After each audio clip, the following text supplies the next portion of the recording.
Innal hamdalillah nahmaduhu wa nasta'inuhu wa nastaghfiruh wa na'udzu billahi min shururi anfusina min sayyiati a'malina may yahdihillahu fala mudilla lahu wa may yudlil fala hadiya lahu asyhadu an la ilaha illallah wahdahu la syarika lahu iqraran bihi wa tauhida wa asyhadu anna muhammadan abduhu wa rasuluh. Amma ba'du, faqala Allah Ta'ala fil Qur'anil Karim, ya ayyuhalladzina amanu taqullaha haqqa tuqatih wa la tamutunna illa wa antum muslimun. Ya ayyuhan nasu taqu rabbakumul ladzi khalaqakum min nafsin wahidah wa khalaqa minha zawjaha wa bassa minhuma rijalan katsiran wa nisaa'a wattaqullaha alladzi tasaaluna bihi wal arham innallaha kana 'alaikum raqiba. Ya ayyuhalladzina amanu taqullaha wa qulu qawlan sadida yuslih lakum a'malakum wa yaghfir lakum dhunubakum wa may yuti'illaha wa rasulahu faqad faza fawzan 'azima. Wa qala an-nabiyyu sallallahu alaihi wasallam, fa inna asdaqal hadits kitabullah wa khairal hadyi hadyu Muhammadin sallallahu alaihi wasallam wa syarrul umur muhdatsatuha wa kullu muhdatsatin bid'ah wa kullu bid'atin dhalalah wa kullu dhalalatin finnar. Ikhwani azani Allah wa iyyakum, Bapak-bapak, saudara-saudara yang dimuliakan Allah Subhanahu wa taala. Tema yang akan kita bahas yang berkenaan dengan tipu daya syaitan yang menyungkurkan manusia, menjerumuskan manusia kepada kekufuran, kepada kesyirikan. Memahami masalah ini amatlah penting sekali, ya kan? Kenapa penting? Dengan sebab kita mengetahui tipu daya syaitan, dengan sebab kita mengetahui kejelekan jurus-jurus syaitan untuk menjerumuskan manusia kepada kekufuran, kita bisa menghindarinya, kita bisa menjauhinya. Karena musuh kita yang nyata itu adalah syaitan. Dan setan berjanji untuk menyesatkan manusia dengan berbagai macam caranya sampai hari kiamat, sehingga kita itu menjadi temannya syaitan. Ya.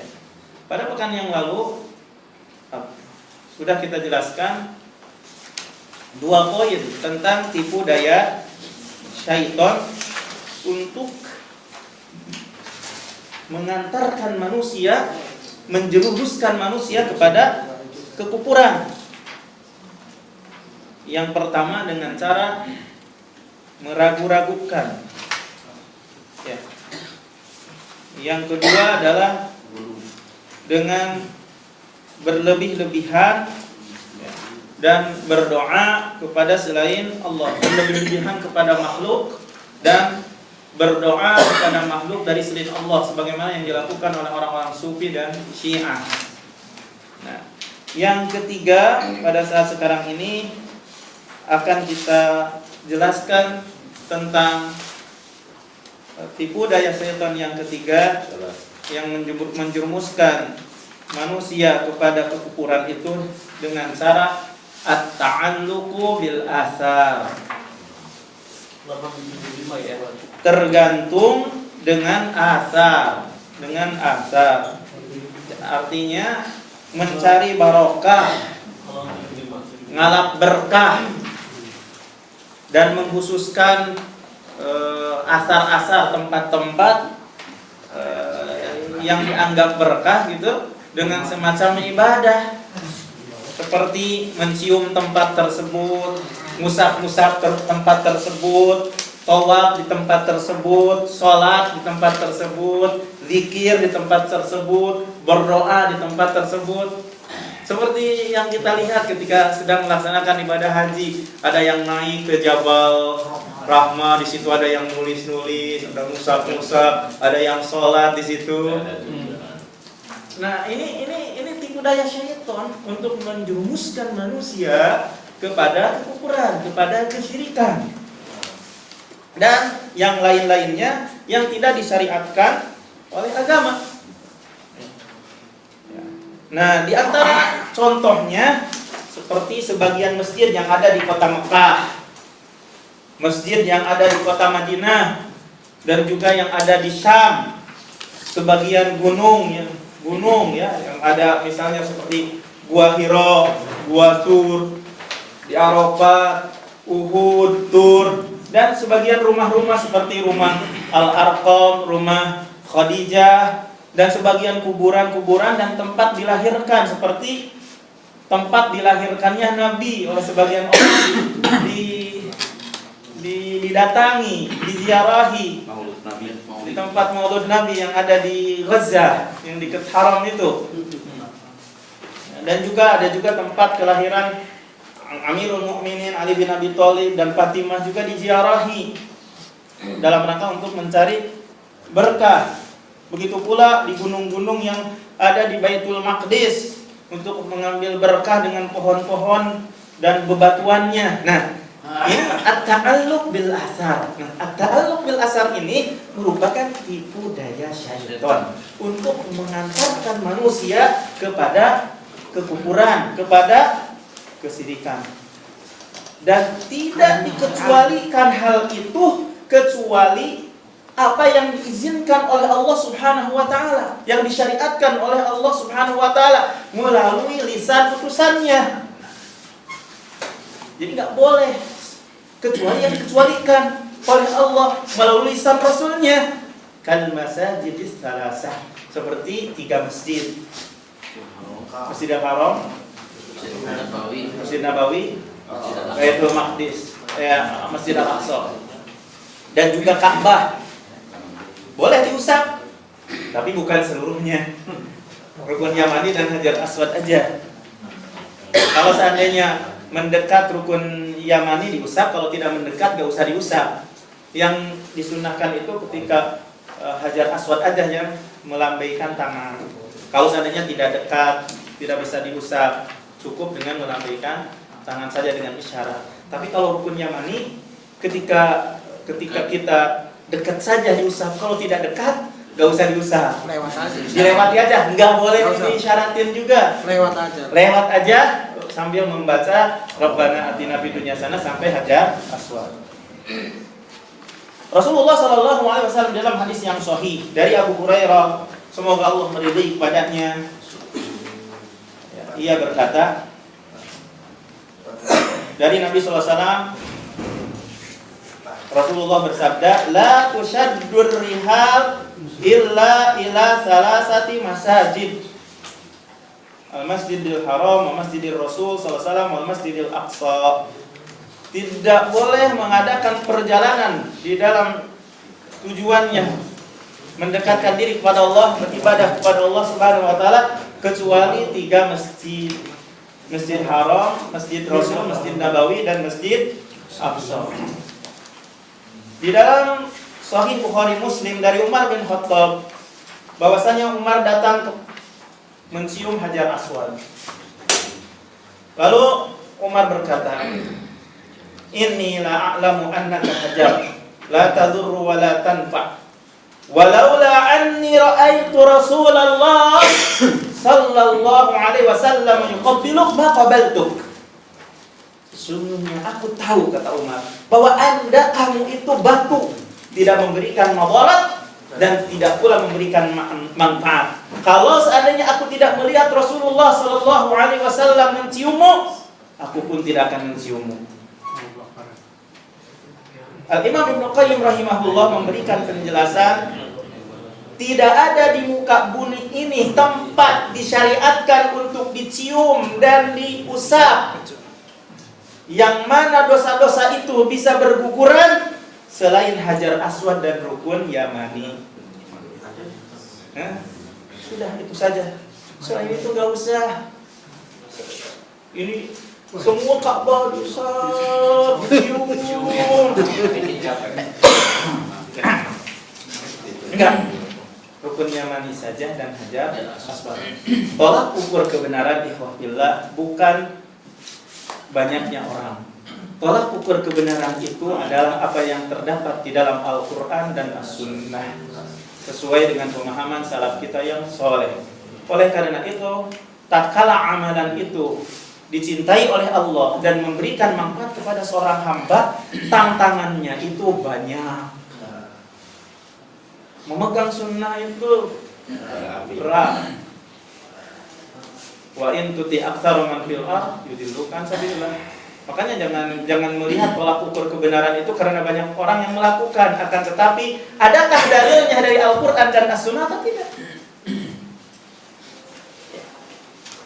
Oleh karena itu, ikhwah fillah, iblis ini berupaya untuk menipu daya mereka, sehingga banyak di kalangan manusia yang mengagungkan tempat-tempat yang sebenarnya tidak boleh diagung-agungkan.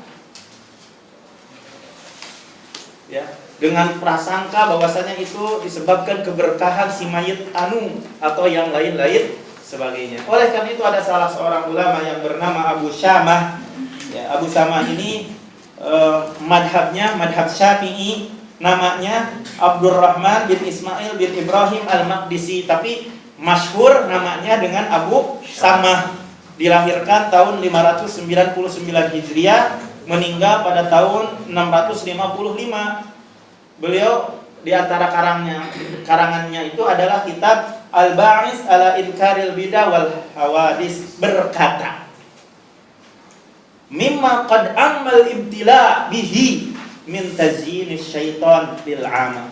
Di antara ujian yang sudah merata kepada orang-orang awam, syaitan menghiasi baik suatu perkara yang tidak baik dengan menggantungkan tali-tali atau tiang atau lampu-lampu di tempat-tempat yang dikhususkan di setiap negeri.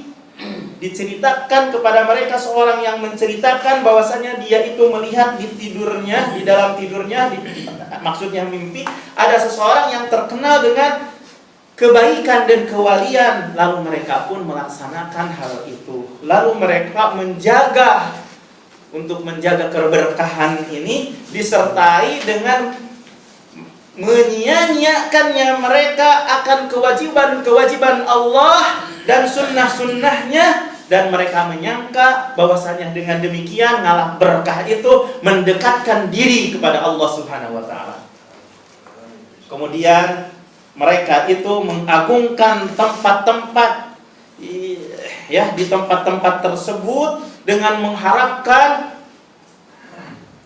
kesembuhan yang sakit, tertunaikannya kebutuhan-kebutuhan mereka dengan bernadar ke tempat-tempat itu.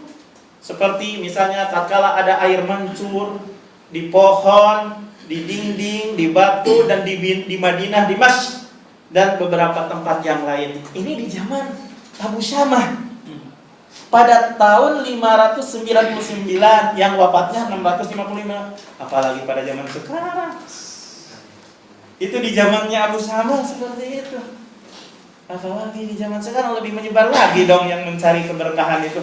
Sampai munding juga, kerbau juga dijadikan kiai. Betul kan? Apa katanya? Kiai Slamet. Gimana itu? Sampai beratnya pun jadi rebutan.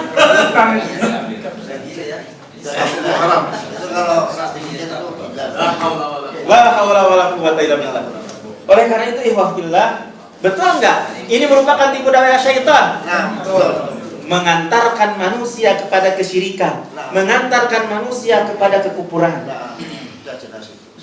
Dan tentu hal ini menyelisihi dalil dan kesepakatan ulama salaf dari kalangan sahabat dan orang-orang yang setelah mereka dari tabi'in, karena ada di dalamnya menyerupai orang-orang kafir dan juga menghambur-hamburkan uang dan waktu tanpa ada kemanfaatan, dan hal tersebut termasuk sarana di antara sarana-sarana kesyirikan dan perkara yang diada-adakan yang tidak pernah dilakukan oleh Nabi Muhammad, tidak pernah dilakukan oleh para sahabat tabi'in dan tabi'ut tabi'in. Itu yang ketiga. Tipu daya ketiga yang mengantarkan manusia kepada kesyirikan. Yang keempat, yang mengantarkan manusia atau tipu daya syaitan untuk mengarahkan manusia, menjerumuskan manusia kepada kesyirikan dan kekufuran adalah at-taswir, foto-fotoan dan menancapkan berhala atau foto yang sudah dipoto, sudah dibikin, dilukis, dan juga dijadikan monumen-monumen penting, didirikan jadi berhala di mana-mana.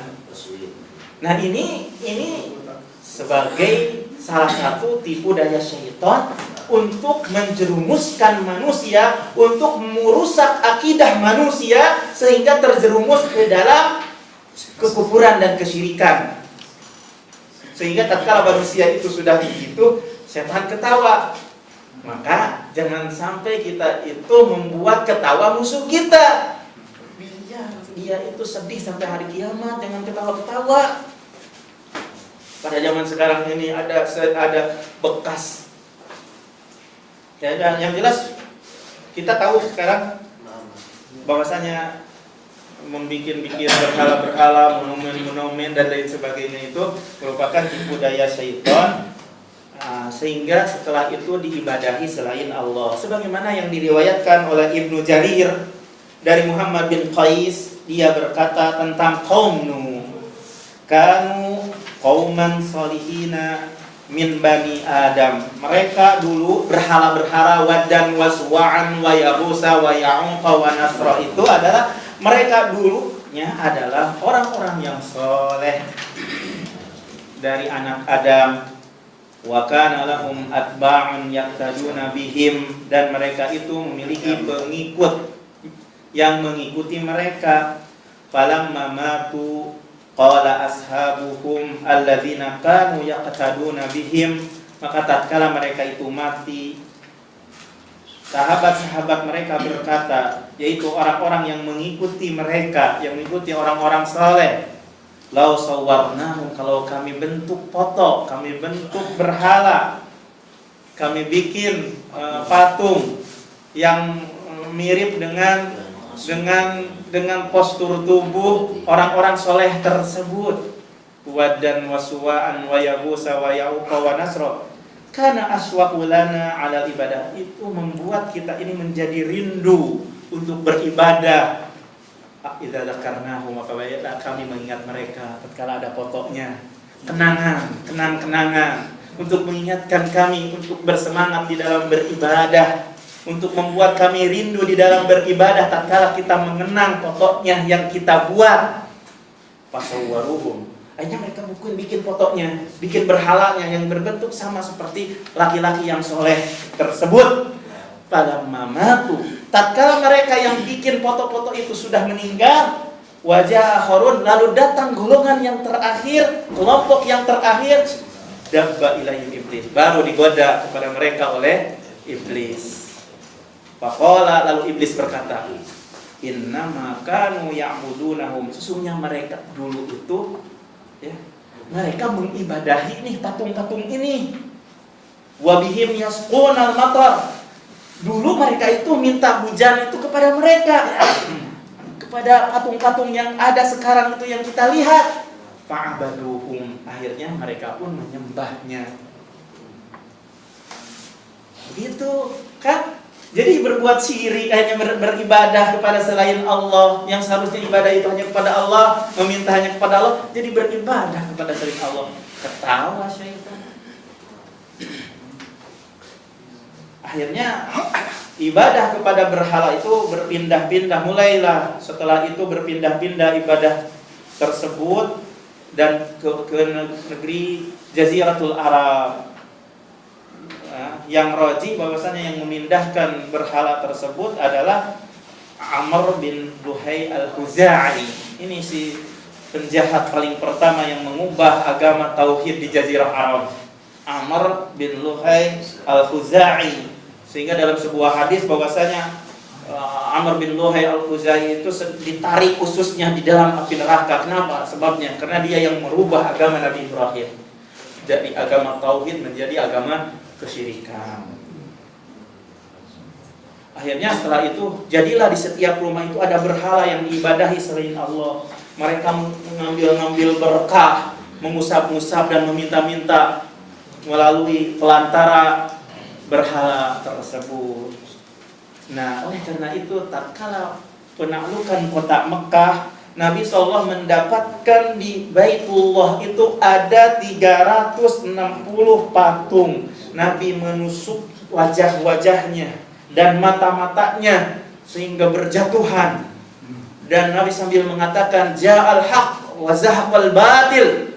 Datang kebenaran dan hancurlah kebatilan. Innal batila kana zahuq. Kebatilan itu akan hancur. Saling berjatuhanlah. Kemudian Nabi SAW memerintahkan untuk dikeluarkan dari masjid dan dibakar. Nah, kalau kita perhatikan sunnah-sunnah nas-nas yang terdapat di dalam Al-Quran yang menjelaskan tentang tipu daya syaitan untuk menyesatkan manusia itu dengan menyembah patung-patung dengan sebab beberapa hal. Ta'zimul mauta, mengagungkan orang-orang mati. Bagaimana yang telah kita jelaskan? Akhirnya diibadah selain Allah. Itu tipu daya syaitan. Mengagungkan, mengagung-agung kepada orang yang mati. Itu tipu daya syaitan. Untuk menyembah patung selain Allah itu awal pertamanya mengagung-agung dulu orang-orang yang sudah mati. Oh, ini orang soleh. Ayo kita karena orang soleh harus dijaga nih. Ayo kita simpan aja di kuburan. Kuburannya kita agungkan. Kita bangun dengan lampu-lampu yang megah-megah. Padahal yang sunnah bagaimana? Sudah aja cukup dengan batu 2, sudah begitu saja. Ini enggak dilampuin mahal dan lain-lain sebagainya. Katanya di kota Mesir itu ada orang miskin-miskin itu tidur itu di kuburan aja. Karena nggak punya rumah, akhirnya karena banyak kuburan yang dimegah-megah, akhirnya pada tidurnya itu di kuburan. Kalau ada apa-apa dia kerja. Kalau rumahnya dengan anak-anaknya tidur di kuburan lagi. Karena rumahnya berarti kuburannya berarti ini besar ya. Kuburannya enak jadi bisa dijadikan rumah bagi orang-orang miskin. Katanya, kata orang-orang yang pada lagi sekolah di sana. Iya. Jadi mengagungkan orang-orang yang mati. Yang kedua, mengagungkan bintang-bintang dan planet-planet yang ada di langit. Lalu mereka membuat berhala-berhala yang berupa bintang-bintang, planet-planet. Mereka menganggap bahwasannya bintang-bintang dan planet itu memberikan pengaruh pengaturan di alam ini. Bintang gejora, bintang apa, ya kan kesyirikan semuanya jadinya. Apa coba contoh-contohnya kalau bisa dibaca di koran misalnya? Air. Ya silakan ngomong sekarang, dipersilakan. Bintang 7. Iya. Punya pengaruh mereka itu katanya. Itu yang harus perang itu tabloid media cetak itu kalau ada ramalan itu tentang ramalan zodiak itu paling langka itu. Iya. Itu sangat berbahaya sekali. Sangat berbahaya. Kemudian setelah itu trik yang lainnya yang di dalam rangka untuk menyesatkan manusia, tipu daya syaitan itu dengan cara gulu berlebih-lebihan kepada makhluk, sebagaimana orang Kristen. Coba, tidak ada dalam satu gereja di antara gereja-gereja mereka kecuali akan ada patung-patung, gambar-gambar tentang Isa dan yang lainnya yang menolong Isa. Pengikut Nabi Isa, mereka sujud kepadanya. Mereka berdoa kepada selain Allah. Syirik kan? Jelas sekali syirik. Hati-hati, antum juga nih ada salib. Iblis juga itu caranya, cara iblis. Manchester United. Hah? Apa? Manchester United ada salibnya. Oh iya, yang jago-jago yang orang barat itu, yang loncat-loncat dari satu tempat ke tempat yang lain, bisa terbang.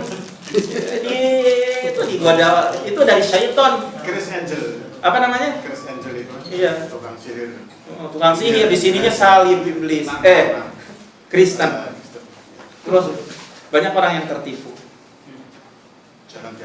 Jalan di atas air. Terus akhirnya dikerumunin oleh wanita-wanita telanjang. Kemudian setelah itu loncat-loncat dari satu dengan yang lainnya. Pak Ustaz kok tahu?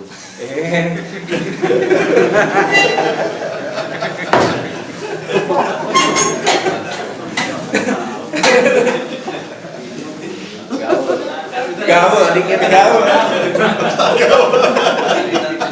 Jangan kalah sama Ude. Kan untuk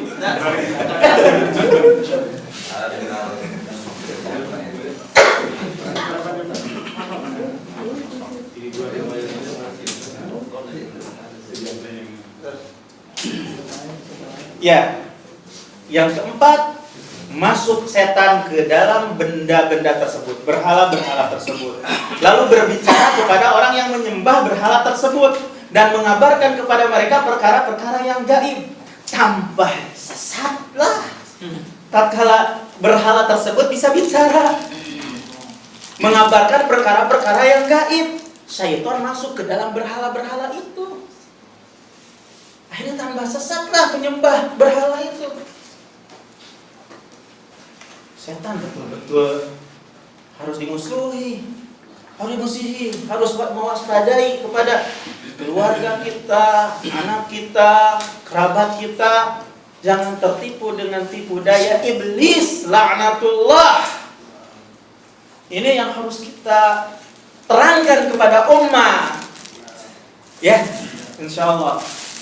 Karena permasalahannya itu suatu hal yang pokok, yang pondasi begitu. Kalau keropos keimanan anak-anak kita dan istri kita, kita juga akan dipertanggungjawabkan dong di akhirat. Ya ayuhan nasu qu anfusakum. Ya ayyuhalladzina amanu, ya.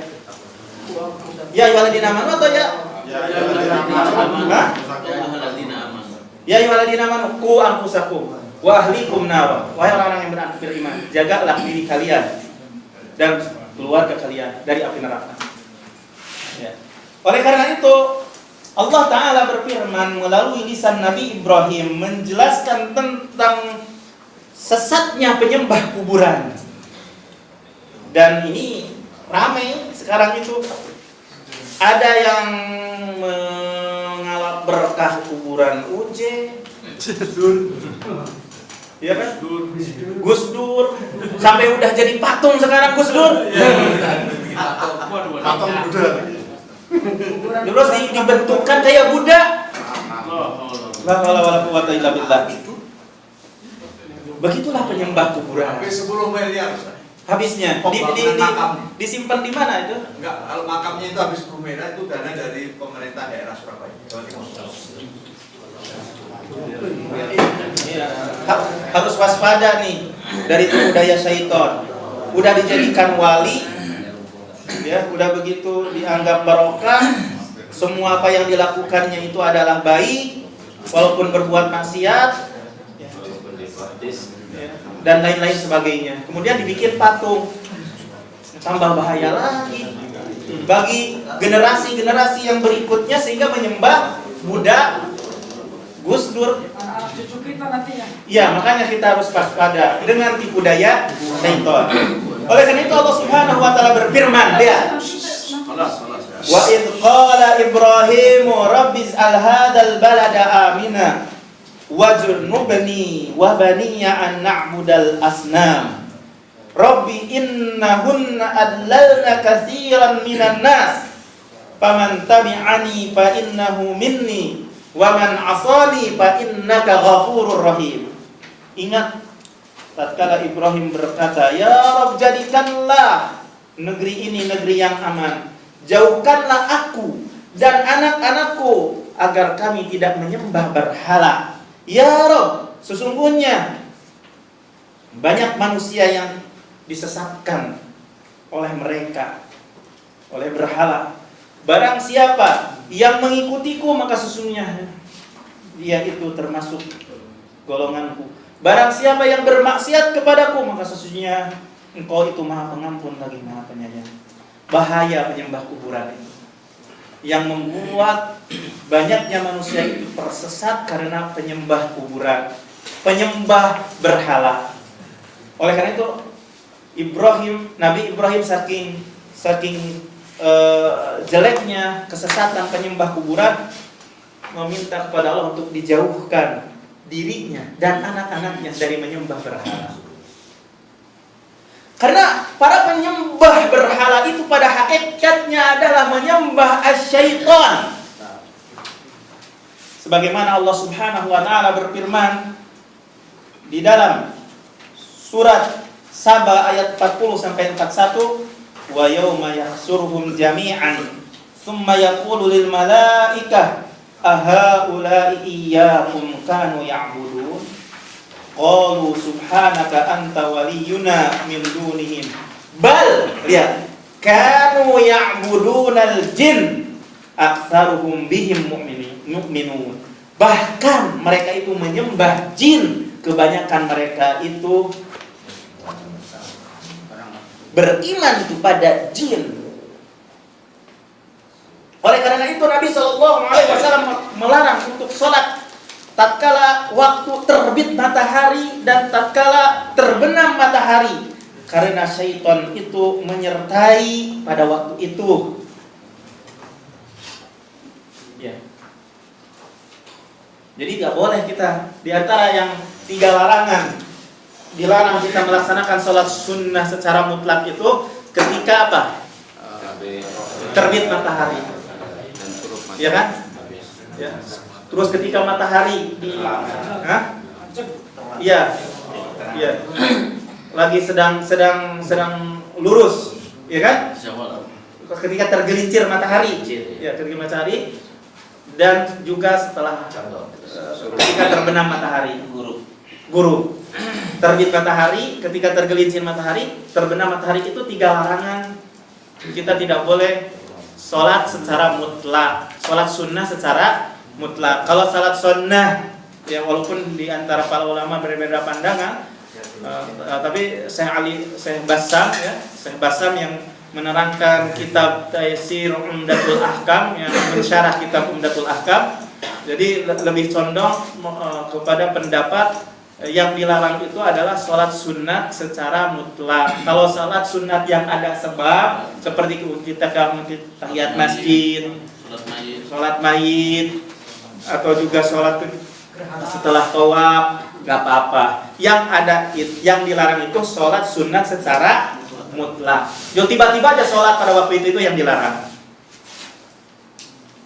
Syekhul Islam Ibnu Taimiyah rahimahullah berkata, wal musyrikuna alladzina wasafahumullahu wa rasuluhu bisyirki asluhum sinfani qaumu nuhin wa qaumu ibrahim. Fa qaumu nuhin kana aslu syirkihim al-uquf ala quburis salihin thumma sawwaru tamasilahum thumma abaduhum. Wa qaumu ibrahim kana aslu syirkihim ibadatul kawakib wasyams wal qamar wa kullu min haula'i ya'budunal jin. Berkata Syekhul Islam Ibnu Taimiyah, orang-orang musyrik yang Allah Subhanahu wa taala dan Rasulnya sifati mereka dengan kesyirikan, asal mereka itu adalah dua macam, yaitu kaum Nuh dan kaum Ibrahim. Maka kaum Nuh asal kesyirikan mereka itu adalah beribadah, berdiam diri di atas kuburan-kuburan orang-orang saleh. Kemudian mereka membentuk dan membuat berhala-berhala mereka. Kemudian mereka menyembah berhala-berhala orang-orang saleh. Dan macam yang kedua adalah kaum Ibrahim. Asal kesyirikan mereka itu adalah menyembah bintang-bintang, matahari, bulan. Semua mereka itu adalah menyembah jin. Maka jangan tertipu dengan para dukun, tukang sihir, tukang ramal, walaupun dinamai ustadz, ya, walaupun dinamai ustadz atau kiai atau dengan nama-nama yang lain, orang pintar dan lain-lain sebagainya. Jangan tertipu anak-anak kita, ya kan? Jangan tertipu keluarga kita dengan penamaan-penamaan yang pada dasarnya itu menghiasi suatu perkara yang sesat dengan kebaikan, dan itu adalah merupakan tipu daya syaitan. Kemudian trik yang kelima, sebenarnya itu sudah capek kayaknya udah mendengar ya. Kayaknya dicukupkan sekian aja ya. Hah? Ya. Yang ngambilnya yang capek. Terusin jangan nih. Terusin. Hah? Satu kali aja Udah kebanyakan ya? Banyak Udah cukup. Ya, sekarang dibuka pertanyaan. Sallallahu ala nabiyina Muhammad subhanakallahumma bihamdika asyhadu an la ilaha illa anta astaghfiruka wa atubu ilaik. Wassalamualaikum warahmatullahi wabarakatuh. Ya. Saya tidak menyembah kuburan, Ustaz. Saya tawasul. Hah? Tawasul. Kenapa? Tidak menyembah kuburan, tapi tawasul. Ya, jawabannya itu adalah alasan orang-orang kafir Quraisy pada waktu dulu. Kami tidak menyembah mereka. Kami tidak mengatakan bahwasanya mereka itu sebagai pencipta, sebagai pemberi rezeki. Akan tetapi kami menjadikan mereka itu pelantara untuk mendekatkan kami kepada Allah, karena kami adalah orang berdosa. Dijadikan pelantara itu adalah seperti apa yang dikatakan oleh mereka. Ya. Apa ayatnya? Wa na'buduhum illa liyuqarribuna ila Allahi zulfa. Dan tidaklah kami menyembah mereka kecuali dalam rangka mendekatkan diri kami, ya, melalui pelantara orang-orang yang soleh. Jadi itu tidak bisa dijadikan alasan, tetap aja itu adalah ainus syirik, kesyirikan, pangkal kesyirikan yang mesti dijauhi. Rasulullah SAW bersabda, "Idza sa'alta fas'alillah, wa idza sta'anta fasta'in billah." Apabila kau mau minta, mintalah kepada Allah. Apabila kau mau minta pertolongan, minta pertolongan kepada Allah. Gak ada disebutkan melalui pelantara ini. Karena memang betul ada pelantara yang menyambungkan antara kita, ya, antara Allah dan manusia, yaitu melalui pelantara Rasulullah yang memberikan petunjuk. Ya betul, Rasulullah sebagai pelantara untuk memberikan hidayah. Tapi kalau seandainya orang soleh, Rasul, para nabi, malaikat dijadikan pelantara di dalam berdoa, salah. Kalau sebagai pelantara yang menghubungkan antara Allah dan Rasulnya, antara kita dengan memberikan bimbingan-bimbingan, ini yang baik, ini yang sunnah, ini yang bid'ah, ini yang syirik, iya betul. Yang membawa petunjuk sebagai pelantara, sebagai yang menerangi dunia ini, yaitu sebagai petunjuk yang membimbing manusia, ya, Rasulullah SAW melalui wahyu Rasul Allah Subhanahu Wa Taala. Adapun Rasulullah diminta sebagai pelantara karena kesolehannya syirik. Karena tidak boleh kita itu memalingkan ibadah kepada selain Allah. La malakun muqarrabun wala nabiyyun mursal. Tidak kepada malaikat yang didekatkan dan tidak pula kepada nabi yang diutus. Apalagi kepada orang-orang yang dianggap soleh padahal tidak soleh. Gak tahu. Wallahu a'lam. Ya.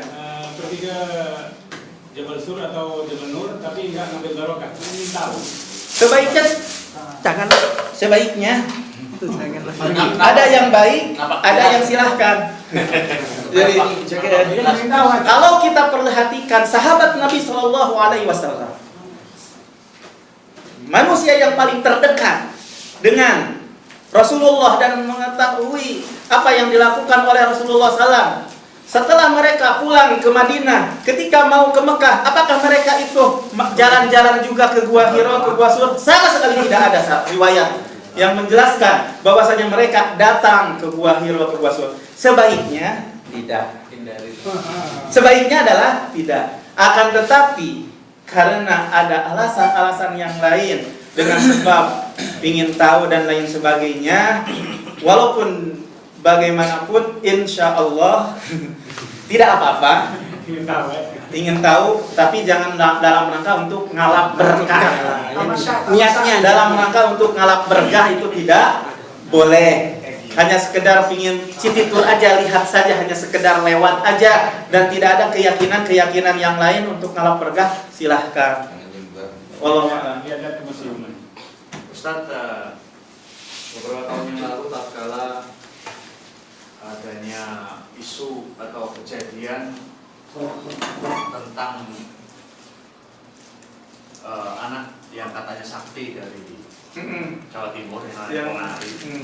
Jadi berduyun-duyun masyarakat sampai ke sana. Sampai ada teman saya sendiri di sini itu malah pulang, Ustaz. Untuk menyembuhkan anaknya yang ketakutan.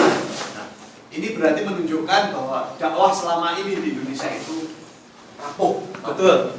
Ya, Ustaz. Iya. Berarti apakah mungkin ini karena